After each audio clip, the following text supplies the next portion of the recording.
지루해도 시청하면 늘어가는 코인 경제 지식 출발! 안녕하세요. 찰리브라입니다.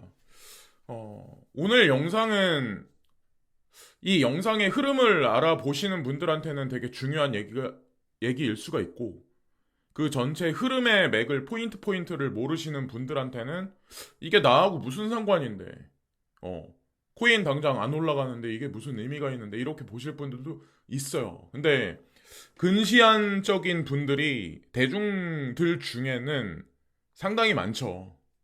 보통은. 근데 제 방송을 지금까지 꾸준하게 아마 진지하게 봐오신 분들은 진짜 옛날에 이렇게 내가 봤던 영상의 소스들이 구체화돼서 현실화되기 시작을 하는구나 라고 아마 놀랄 일들이 되게 많이 지금 벌어지고 있는 것 같아요. 그래서 오늘 영상에 이제 그 내용들을 녹여서 이제 말씀을 드리려고 합니다. 첫 번째는 이제 제가 예전에 2018년서부터 강조했던 부분이 신흥국이 부상될 거다. 그리고 1극 체제가 다극 체제로 변할 거고, G7에서 패권의 이동이 G20로 이동될 거다라고 말씀을 드렸잖아요. 그래서 이것과 가상자산과 과연 무슨 관련이 있나, 이렇게 또 오늘은 흐름을 잡아서 이제 말씀을 드리려고 하는데, 코인데스크에 이런 뉴스가 나왔어요. 인도가 G20 의장국으로 되면서 글로벌 암호화폐 규칙을 재정 조율할 거다, 이 얘기가 있어요.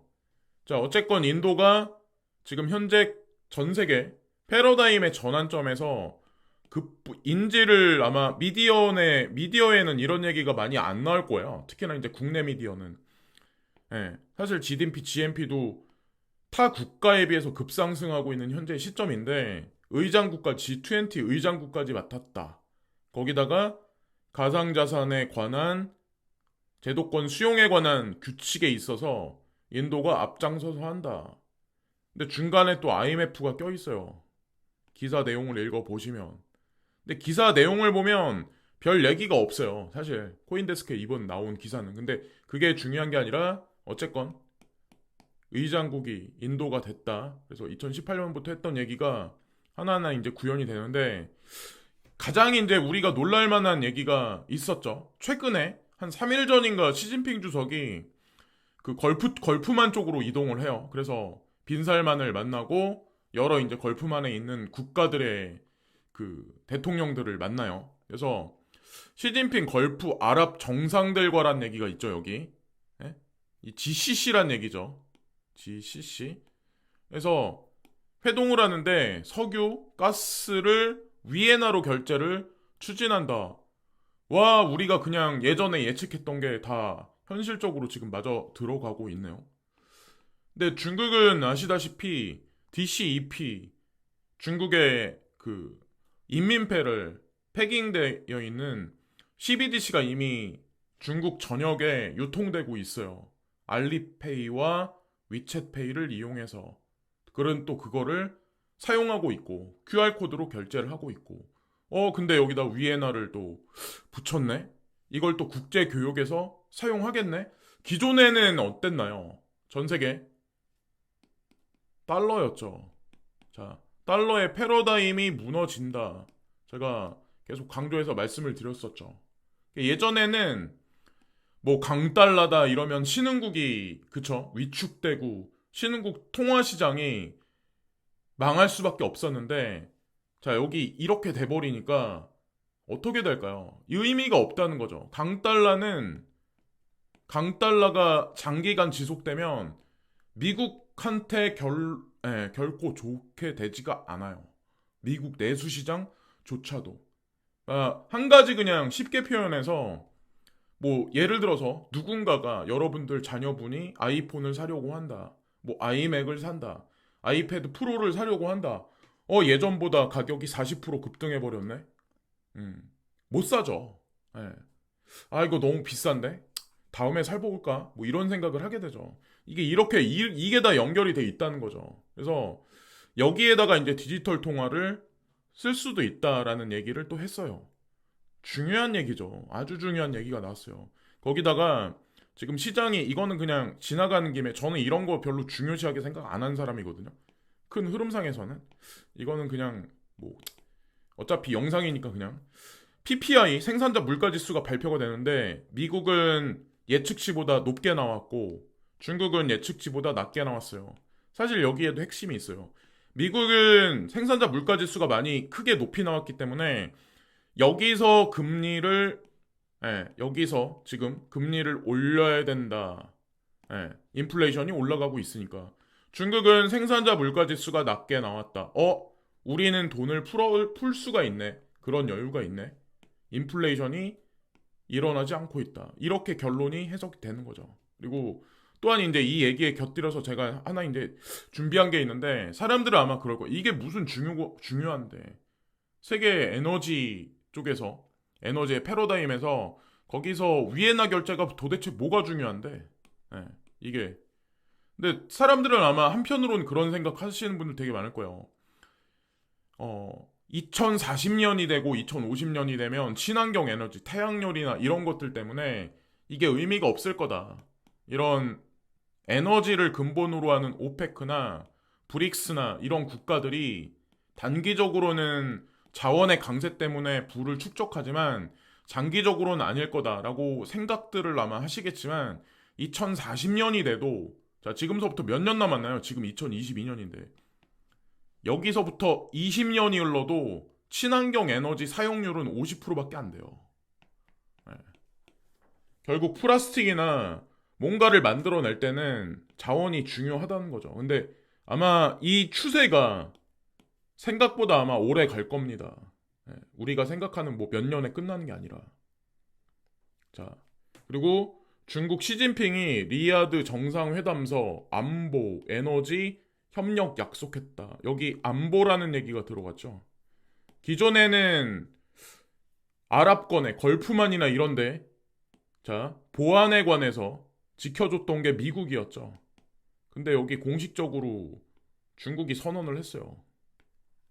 근데 이것도 아주 의미심장한 얘기일 거예요. 근데 중국이 과연 왜 이런 식으로 어느 순간부터 목소리가 높아졌고 미국은 살살살살 뒤로 빠지나? 그러니까 미국이 가만히 있을까라고 이제 저한테 하시는 분들이 있는데 미국이 이렇게 하는 데는 다 사실은 비하인드에는 이유가 다 있어요. 사실은 겉에서 보는 거랑 속에서 보는 거랑 또 하나 이제 중요한 거는 G20도 마찬가지지만 여기 COP27이라고 세계 기후 협약이 있거든요. 1년마다 이제 개최되는. 근데 이 기후 협약에도 마찬가지로 의장국이 이집트가 들어갔네요. 신흥국인 이집트가 의장국이 됐어요. 근데 더 아이러니한 건 뭐냐면 COP28 그러니까 내년이죠. 내년 의장국이 누구냐면 공교롭게도 사우디예요. 여기가 주도권을 잡고 세계 기후 협약. 세계 기후 협약은 탄소 중립, 뭐 탄소를 감소시켜야 된다. 이런 법안을 주장하는 곳이거든요. 근데 사우디가 이 총대를 잡아요. 칼자루를 잡아요. 그러면 본인들은 화석 연료의 주권 국가인데 참 세상이 그저 아이러니하게 돌아가죠. 지금 현재 이제 패러다임에 저는 그리고 미국이 아마 제가 알기로 2020년인가 아마 여기서 빠진 걸로 알고 있어요. 그리고 이거는 지켜지지 않고 있어요. 뭐 탄소를 줄여야 된다 이런 얘기들. 그래서 어쨌건 좀 전에 이제 제가 말씀드린 거는 BSN을 만들어 놓고 BSN 네트워크를 지금 유로존하고 자 걸프만 쪽도 그렇고 GCC 쪽도 그렇고 계속 확장해서 깔고 있는 현재 상황입니다. 중국은 블록체인 서비스 네트워크를 통해서 우리가 알고 있는 BSN하고 아마 관련되어 있는 코인들이 있을 거예요. 그리고 BSN과 R3 그래서 예전에 이제 베리 실버트 형님께서 언급한 그 내용들이 지금 현재 전개되고 있는 현재 와중이다. 뭐 XRP를 반드시 사야 돼, 뭐 어떻게 해야 돼, 뭐 이런 의미에서 제가 말씀드리는 건 절대 아니에요. 그냥 거시적인 흐름에서 지금 현실화되고 있다라는 걸 이제 말씀드리는 거고 또 하나 이제 중요한 건 제가 이제 그냥 지나가는 김에 말씀드리는 건데 사람들은 XRP가 뭐 몇백 원이니까 5천 원 되면 금방 될 거라고 뭐 세계 기축통화 뭐 막 여기에 포커스를 맞추는데 대중이 투자하기에 가장 쉽지 않은 코인 중에 대표적인 게 아마 XRP일 거예요. 그리고 많은 사람들이 여기서 돈을 벌 것 같지만 돈을 벌지 못할 거예요. 중간에 아마 다 떨어져 나갈 거라고 이제 전 생각을 해요. 쉽지가 않을 거다. 예, 그래서 단기적으로 내가 뭐 돈을 벌겠다 하시는 분들은 이 코인을 절대로 매수하시면 안 돼요. 큰 그림을 보시고 움직이는 분들만 이제 하시면 될 것 같고, 말 그대로 2000 여기 ISO 20022가 있는데 2022년 11월 달을 축으로 해서 2025년까지 세계 중앙은행이나 세계 일군은행, 우리가 생각하는 뭐 KB은행, 뭐 신한은행 이런 은행들 있잖아요. 한국 같은 경우는 뭐 미국 같은 경우는 골드만, JP모건 이런데, 웰스파고 이런데, 그런 데는 2025년까지 이 망으로 들어가기 위해서 마무리를 해야 됩니다. 이 망을 사용해야 됩니다. 네. 기존에 있었던 거는 깨지고 아마 다 그래서 이동을 하고 있는데, 여기 중국 CIPS 그리고 러시아 SPFS 그리고 인도의 SFMS도 다 연합이 돼서 움직이기 시작을 한다는 거죠. 예. 어쨌건 그런 게 이제 에너지 교환에서 위에나가 들어간 게 위에나가 뭐 기축이다 이런 걸 말씀드리려고 하는 게 아니에요. 어쨌건 1극 체제에서 다극 체제로 변화됐다. 여기에 포커스를 맞추시면 될 것 같아요. 기축 통화는 없습니다. 자, 크립토 비즈 골드만삭스는 궁극적인 암호화폐 반대론자인가? 간간히 이제 가상자산 시장에 관해서 부정적인 얘기를 하는데, 미국 투자은행은 약세장 속에서 어려움을 겪고 있는 암호화폐 회사를 인수하려 합니다. 그래서 어디라고 딱 나오진 않아요.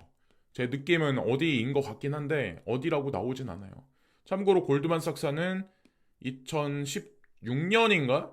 그때 이제 G캐시에 처음으로 이제 투자를 했었죠. DCG도 마찬가지였지만. 그래서 어쨌건 그거는 알아두시는 게 좋을 것 같고. 그리고 코인베이스가 테더에서 USDC로 스테이블 코인을 전환하면 수수료를 면제, 0% 수수료를 해주겠다. 바이낸스는 반대였죠. 바이낸스는 USDC를 BUSD로 전환하면 될 거다가 아니라 그냥 USDC를 그냥 페어를 없애버렸죠. 강제적으로. 그러니까 여기서도 축이 나눠지는 거예요. 코인베이스 FTX 미국 위주, 그리고 바이낸스는 BUSD와 USDT 마켓은 아마 지금 남겨놨을 거예요. 제가 알기로는. 하여튼 이렇게 또 여기서도 양분되기 시작을 했어요. 자, 뭐 이면에는 하나이긴 하겠지만, 그리고 뭐 제가 코인 투자를 하는 궁극적인 이유가 있는데, 사실은 숫자가 올라가니까 이게 좋다 이게 아니에요. 비트코인이 50만 원에서 수천만 8천만 원 가까이 갔다가 지금 2천만 원 가까이 떨어졌으니까 나는 끝났구나 이렇게 생각하는 게 아니라, 진짜 이제 중요한 건 뭐냐면, 앨런 머스크가 이제 한마디를 남겨요. 이제 조만간 며칠 내로, 오늘이 10일이니까 4일, 5일 후에 이제 금리가 결정되죠. 물론 PPI 지수가 우리가 예상한 것보다 높게 나와서, 인플레이션이 높게 나왔기 때문에 그 공포심이 주식시장을 움직이고 부정적으로 움직이고, 그것과 커플링된 가상자산 시장도 당연히 내려갈 수밖에 없죠. 왜냐면 금리 엄청나게 높여서 발표할 수밖에 없다라는 그런 공포심이 존재할 수밖에 없으니까. 근데 앨런 머스크가 한마디를 남겨요. 근데 만약에 다음 주에 FED에서 금리 인상을 격하게 한다면 리세션이 아마 격하게 증폭될 거야. 폭발할 거야. 경기 침체가 폭발할 거야. 당연히 지금 현재 상황에서, 그렇죠. 경기 침체 이미 스태그플레이션 정도 될 정도로 들어가 있는 상황에서 연준에서 인플레이션 잡히지 않으니까 금리 인상해야 돼? 그러면 경기 침체는 더 심화될 수밖에 없는 현재 상황이잖아요. 근데 이거는 우리가 알아둬야 된다는 거죠. 금리를 내릴 수도, 그렇다고 금리를 여기서 광폭 횡보해서 엄청나게 올릴 수도 힘든 구간이라는 거죠. 연준은 지금 현재 이 국면에 속해 있어요. 그래서 우리가 코인 투자를 하는 거예요. 이 국면이, 만약에 연준이 금리 인상을 해서 뭐 올해 말에 0.5 그리고 내년에 뭐 0.25를 3번 한다 쳐요. 그래서 마지막에 피크를 찍는 게 5.25에서 5.5를 찍는다고 쳐요. 거기서 금리를 내린다라고 하더라도 급격하게 내리기가 쉽지가 않다는 거죠. 그때쯤 가도 인플레이션은 그렇게 많이 쉽게 잡혀 있지 않는 상황이 도래할 가능성이 상당히 높습니다. 특히나 미국 같은 경우는 G7 국가들도 마찬가지고 독일이나 프랑스. 근데 신흥국이나 중국을 위시한 신흥국들은 아까도 이제 PPI 발표가 나왔지만 생산자 물가자 지수 그리고 자국 내 인플레이션이 선진국 대비해서 상대적으로 낮을 수밖에 없어요. 지금 현재 국면이 그렇게 돌아가요. 그래서 그들은 아마 돈을 풀 거고 미국은 쉽게 돈을 풀지 못할 겁니다. 스태그플레이션이 왔다고 하더라도 자 경기는 침체되고 인플레가 올라가 있는 상황에서 그럼 경기 살리기 위해서 돈을 푼다라고 하면 하이퍼 인플레이션의 망치에 바로 맞는 국가가 대표적인 국가가 아마 미국이 될 겁니다.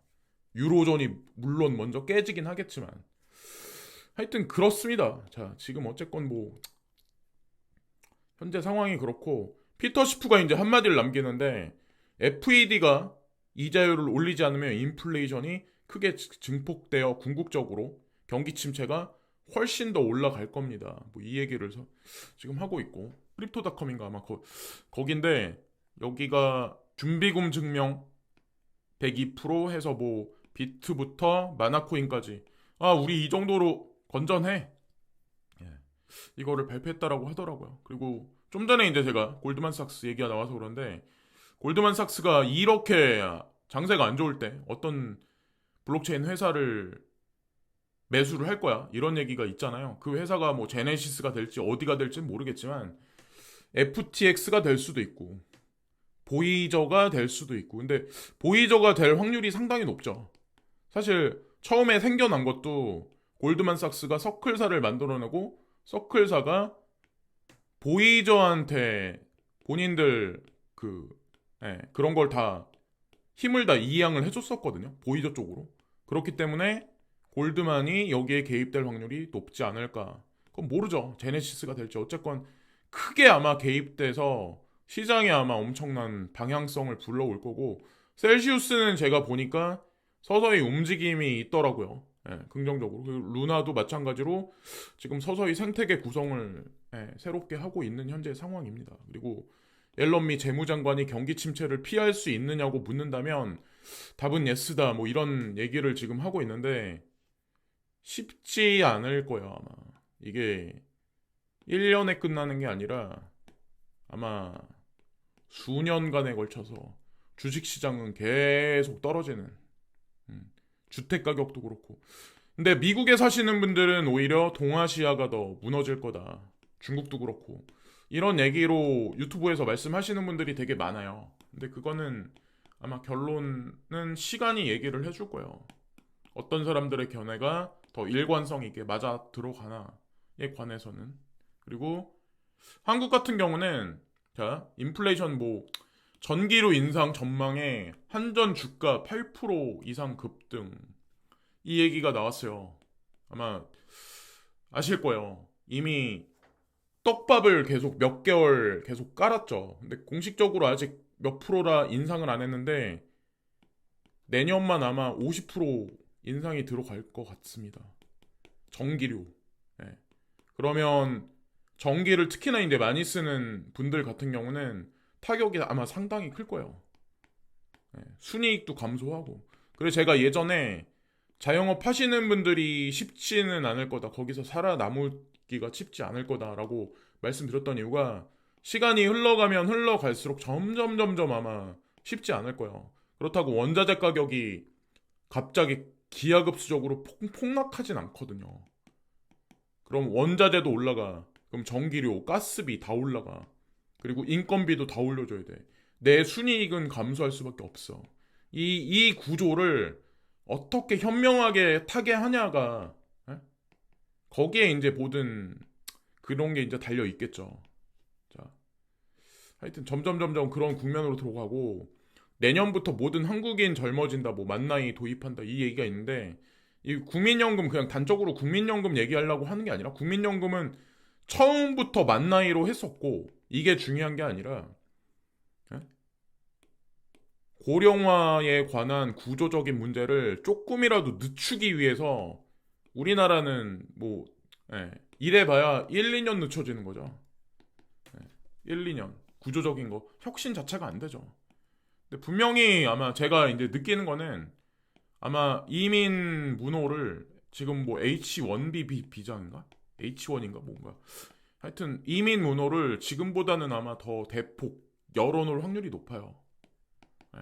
그래서 외국인들이 상당히 많이 들어오고 그런 날이 오지 않을까.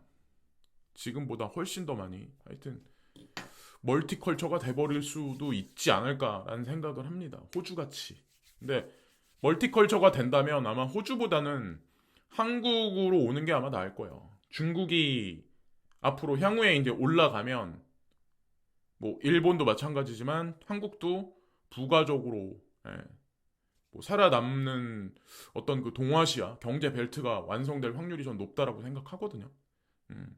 근데 한국에서 있는 분들은 그냥 블레임하고 막 이러겠지만, 그러니까 가서 살아봐야지 안다니까요. 유럽에 가서 굴러보고, 미국에 가서 살아보고, 어? 그래서 여기저기 살아보고, 사람들 얘기도 들어보고, 해야지 그냥 집에 앉아가지고 뉴스만 계속 보면 내가 지금 있는 집이 아닌 것 같고, 내가 일하는 곳만 불편하고 힘든 것 같고, 나만 불행한 것 같고, 그렇지만 절대 그렇지 않아요. 세상이. 어쨌건 그렇습니다. 저는 한국이 괜찮다고 생각을 합니다. 예. 요즘에는 이민 사회에 관해서 좀 이런저런 얘기하는 유튜브 하시는 분들이 많아가지고 예전보다는 좀 그런 거에 관한 이상향이나 이런 거에 관해서 깨어 계신 분들이 좀 많은 것 같은데 어쨌건 좀 그런 것 같아요. 자, 오늘도 뭐 여기까지 정리해서 이제 말씀드리면서 뭐 방향에 관해서 이제 말씀드렸는데 시간이 아마 모든 것은 얘기해 줄 거예요. 지금 뭐 경제 전문가라고 얘기하는 분들이 단지 PPI 뭐 지수 뭐 아니면 뭐 인플레이션 지수 같다 한두 달 몇 개월 막 예측하는 저는 그렇게는 지금까지 안 해왔다라고 저는 생각하거든요. 2018년부터 지금까지 끝까지 지치지 마시고 끝까지 힘을 내세요. 방향성은 분명합니다. 그리고 저는 멀지 않았다고 생각합니다. 자, 오늘도 좋은 하루 되세요. 감사합니다.